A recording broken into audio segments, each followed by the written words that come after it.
एक किसान के खाते में एक नया पैसा सरकारी पेमेंट का नहीं है। सिरसा का एकमात्र रेजिडेंशियल व डे बोर्डिंग स्कूल, जहां पर आपके बच्चे की शिक्षा, खेल एवं कंपटीशन की तैयारी एक साथ हो रही है। ज्ञान ज्योति पब्लिक स्कूल एवं डिफेंस व स्पोर्ट्स एकेडमी, नजदीक दरबा बस स्टैंड, मानक दीवान।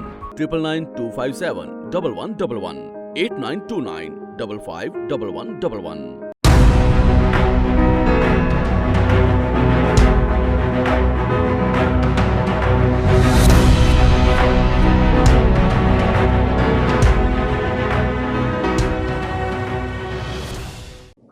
तारीख होगी।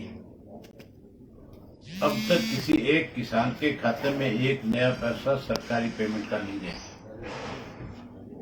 और किसान की गेहूं की हालत आज ऐसी है कि जहां 50 किलो का थैला भरना चाहिए था, वहां 50 की बजाय 51 किलो भरी 20 रुपए पर बैग के हिसाब से किसान से लूटने का काम किया है।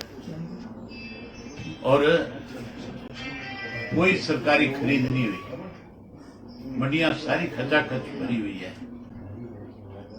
किसान जो है उसके पास मैसेज जो जा रहे हैं वो जून के जुलाई के मैसेज जा रहे हैं। सारा सिस्टम इनका कोलैप्स कर गया।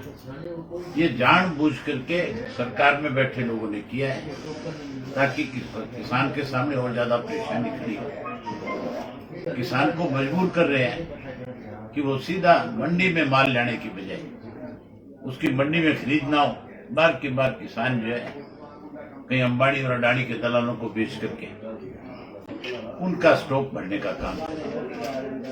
आज तो ढांड की और कैथल की मंडियों में जो गेहूं आ रही है, उन गेहूं के जो ट्रैक्टर ट्रालियों में के लोग लेके आ रहे हैं, उनको मंडी में गेहूं उतारने की बजाय वहां पे जो अधिकारी हैं जिनकी ड्यूटियां लगी है वो उनको सीधा सीधा कह रहे हैं कि इस दिन सीधा सैलों में ले जाओ, अडानी के जो सैलो है उसमें ले जाओ, ले जा करके वहां पे अपनी गेहूं की तुलाई करो और वहां सैलोज में डाल के आओ।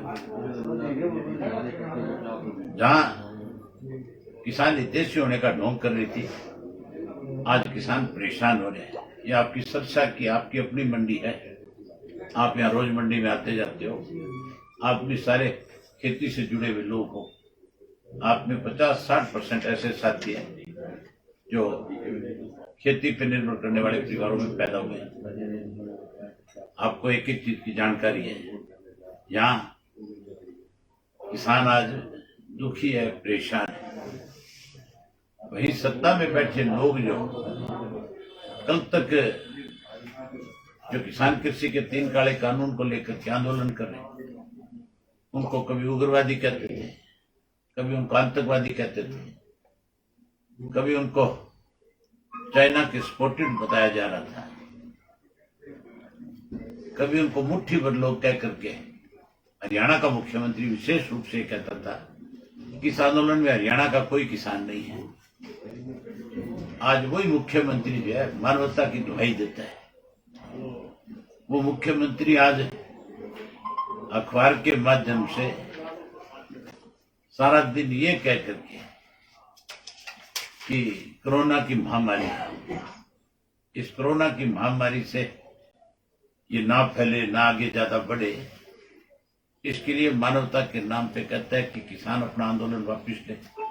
अब इनको एहसास हो गया कि जितने भी लोग आंदोलन में बैठे हुए हैं वो ना उग्रवादी है, ना आतंकवादी है, ना वो किसी कंट्री के सपोर्टेड हैं, वो सारे किसान हैं जो लगातार कृषि के 3 काले कानून बनाए हैं, उनको खत्म करने के लिए मांग कर रहे हैं। मुख्यमंत्री को मानवता की बात कह करके किसान को आंदोलन खत्म करने की बारी बारी से रिक्वेस्ट कर रहे हैं, बजाय किसान से रिक्वेस्ट करने के प्रधानमंत्री को रिक्वेस्ट करनी चाहिए कि आपने गलत कानून बना दिए, उसकी वजह से लोग परेशान हैं और आप इनको वापस लें और वापस लेकर के किसान का एमएसपी का कानून बना दें ताकि किसान सम्मान के साथ अपने घर वापसी कर सके। वहीं उसके साथ साथ आज कोरोना की महामारी का बारी बारी से ये जिक्र करते हैं, बैठे हैं वो ना तो कहीं रैली करना और ना ही कहीं लोगों को इकट्ठा करना, उसके पास तो समय नहीं है। अब तो भाजपा के लोग लगातार कभी बाबा साहब अम्बेडकर के नाम पे लोगों के बीच में जाने की कोशिश कर रहे हैं। जिस पार्टी से लोगों को नफरत होगी, जिस पार्टी के खिलाफ आम जनमानस जो है आज बगावत कर रहा है, आज उसके खिलाफ गुस्सा इजहार कर रहा है, आज उसके खिलाफ नारेबाजी कर रहा है, आज उसको बारी बारी चेतावनी दे रहा है कि तुम बजाय इस किस्म के कार्यक्रम करने के इन काले कानूनों को वापस करवाओ। और ये जानबूझ करके उनको छेड़ करके कहीं इस प्रदेश में फिर से आग लगाना चाहते हैं, उकसाना चाहते हैं, लेकिन ये अपनी इस मंशा में कामयाब नहीं हो सकते। आज कोरोना की महामारी को कोई बढ़ावा दे रहा है इस देश में, तो देश का प्रधानमंत्री दे रहा है या भाजपा की जहां जहां सरकारें वो दे रही है।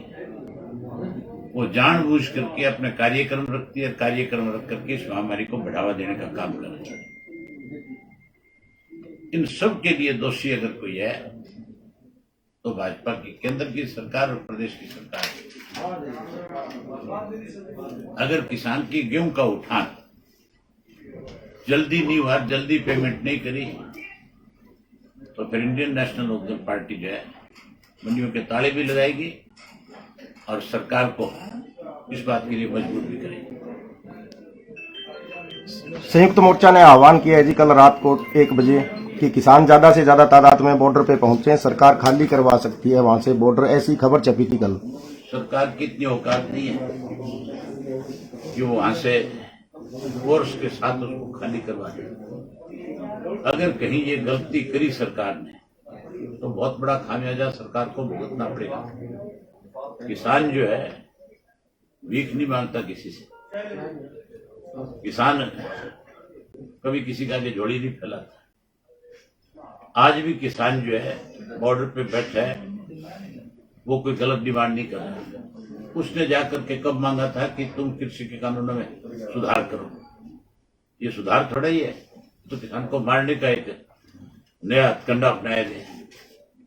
अगर वो वहां से खड़ा हो जाएगा तो फिर तो अपने आप ही मर जाएगा। किसान मर जाएगा, लेकिन उस आंदोलन से खड़ा होकर के सरकार के दबाव में वहां से लौटेगा नहीं अपने घर। सरकार ऐसी गलती नहीं करेगी, अगर करेगी तो उसका नुकसान होगा। ढांड में और भंबेवा जो है, जीन में जो साइलो है, वहाँ पर ये कहा जा रहा है कि चमक नहीं है गेहूं में, लस्टर लॉस करके ट्रालियां वापस भेजी जा रही है किसान। चमक तो बीजेपी के चेहरे की खत्म कर देगा ये किसान। जो किसान की फसल की चमक को कहते हैं ना, इसकी चमक खत्म होगी। जब चुनाव होगा तब आप देखना, इस किसान ने बीजेपी के सहयोगियों के चेहरे की चमक खत्म कर देनी है। इन्हें कब से तालाबंदी करेंगी? हम देखते हैं 2-4 दिन के अंदर अगर नहीं उठान हुआ, नहीं किसान की पेमेंट उसके खाते में गई, तो फिर इंडियन नेशनल लोकदल पार्टी जो है पूरे प्रदेश भर में, कोई अकेले सरसा में नहीं, हम समझ गए इसको लेकर के किसान के साथ खड़े होंगे, किसान को साथ लेकर के मंडियों को ताले लगाएंगे। आज हिसार और कुरुक्षेत्र में नायब सैनी और रणवीर गंगुआ का भी जोरदार विरोध हो रहा है जी। ये गए किस लिए, क्या काम है इनका, क्यों जा रहे हैं? जब आम आदमी विरोध कर रहे हैं, जब पूरा प्रदेश नहीं देश का हर नागरिक भाजपा का आज विरोधी है, खास करके खेती करने वाला व्यक्ति जो ये जानबूझ करके क्यों छिड़खानी करते हैं? ये प्रदेश के अंदर माहौल खराब करना चाहते हैं, ये राजकुमार श्रेणी पैदा करने चाहते हैं नए अलग अलग जगह पे, ये हालात खराब हो, इसलिए रोज कार्यक्रम बनाते हैं। इनको कोई निमंत्रण थोड़ा ही दे रहे, इनको कोई बुला थोड़ा ही रहे। गांव का कोई व्यक्ति आज भाजपा जजपा के किसी नेता को अपने घर चाय पे नहीं बुलाने को तैयार।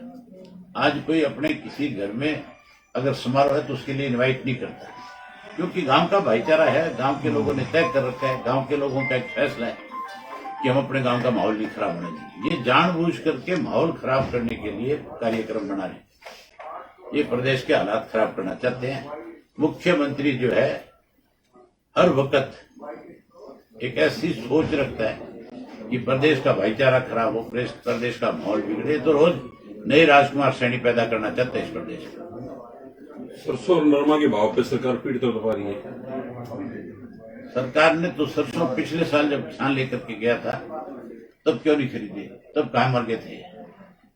अब तो सरसों का भाव इसलिए बढ़ गया, इस कोरोना की वजह से जो हमारे पाम ऑयल आता था या दूसरे ऑयल आते थे, जो आपका बटर ऑयल होता था, जिसके रेट बहुत कम होते थे, जो मुफ्त में आपको यूरोप की गवर्नमेंट जो है फेंक के दे करके जाती थी, उसकी वजह से तेल के रेट कम थे और अब वो सारा बंद हो गया।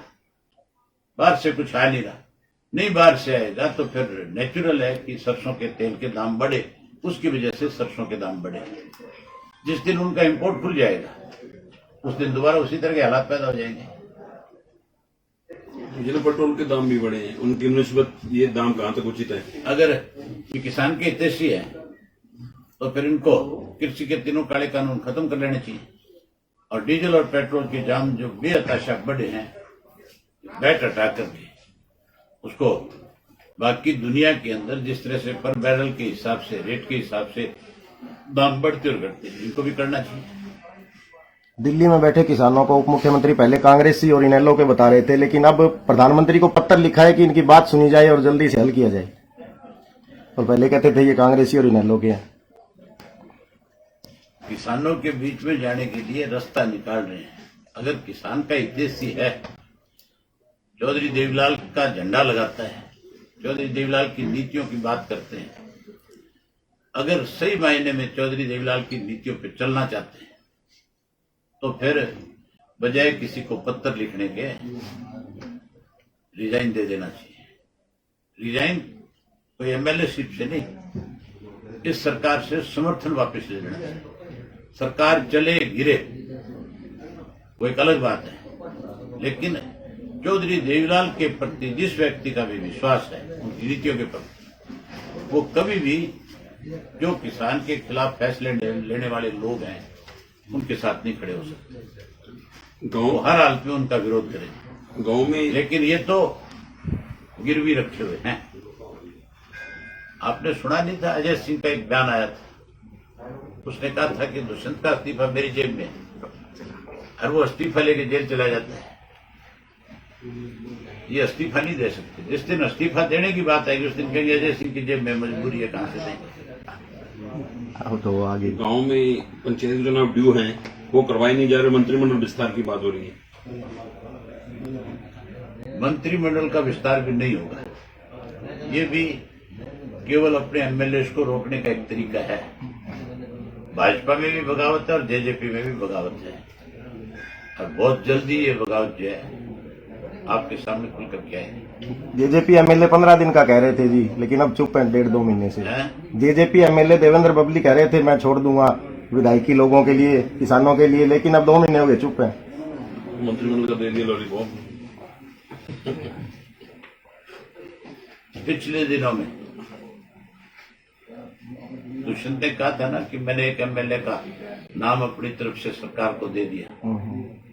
उस बबली ने गले में अंगूठा दे करके अपने नाम की चिट्ठी बनवाई थी, और वो ये कह करके गया था दुष्यंत उसको, बबली को, कि मैं नड्डा को दे करके आरोप देना। यह दुआ किसी का नहीं दे, तो दिग्विजय का रखा है। बारी बारी ये कहते हैं कि दिग्विजय को मंत्री बना दे, फिर हम इलाहाबाद से चुनाव लड़ लेंगे।